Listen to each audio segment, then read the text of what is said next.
Kaya naman, pag sinswerte, abay talagang halos napapahalik na ako sa lupa sa kasiyahan. Thank you, Lord. Sinwerte ako.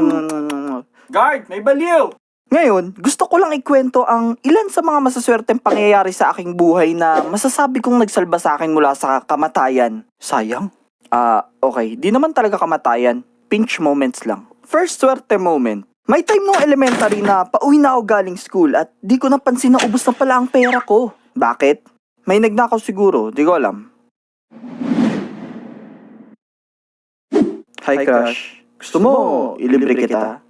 Sigurado ka? May pera ka pa ba? Marami. Moving on. Pagsakay ko ng jeep at pagkapasa aking bulsa para magbayad ay... Maman eh. Alam ko yung iniisip niya. 1, 2, 3 ka, no? What? No! Hindi! Di ako nag 1, 2, 3, no? Kala ko pa naman iniisip niyong nilibre ako ng driver kasi... nagkupuan sa akin. Oo na. Magkukwento na. So, anong nangyari? Nasa kalagitnaan na ako ng biyahe nang biglang sumakay ang kapitbahay namin. Vince?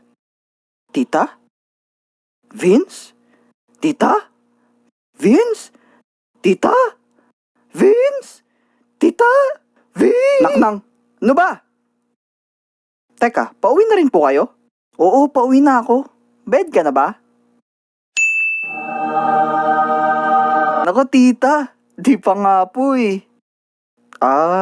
Di magbayad ka. De joke lang.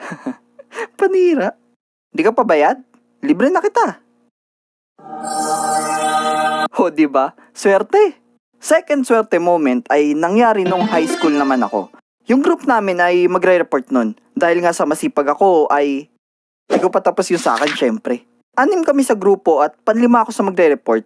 Kinakabahan ako nun kasi sobrang terror ng teacher namin na yun pagdating sa kahit na anong bagay. Mapa-recitation, hoy. Assignment, hoy. Exam, hoy. Reporting, hoy. Paglilinis, hoy. Pagtayo, hoy. Pagtakbo, hoy. Pagkain, hoy. Paghinga, hoy. Pagligo, hoy. Ngayon, nung turn ko na, edi malamang sobrang kabado kasi langya, wala pa ata isang paragraph na isusulat ko sa Manila paper nun. Tapos di ko pa naaaral yung part ko. I'm doomed, as in super doomed. Kung natuloy. Kaso hindi. Paano? Pinatawag bigla sa meeting yung mga teachers. Ewan ko kung bakit. Emergency raw eh. Emergency! May chismis daw mga Mars! Ano yun? What is that? Basta, di na importante yon. Ang importante ay di ako natuloy sa reporting. Kasi di na nakabalik ang teacher namin. When I said di na nakabalik, as in literal. Pinalitan na siya ng iba. But no, di siya na-kick out. Mali kayo nang iniisip. Ang dahilan bakit siya pinalitan ay... aswang daw kasi siya. Nagiging ipis sa gabi. De joke. Pumunta raw ng ibang bansa. Ewan ko, biglaan lang rin eh. Di namin alam ang dahilan. Hindi kaya totoo talaga na nagiging ipis siya sa gabi. Well, the good thing is, nabaw na sa limot yung reporting. O diba? Swerte? Third swerte moment. Itong susunod ay high school ulit. PE time and basketball yon. May napagkatuwang activity ang teacher namin nun para sa buong klase. Shooting.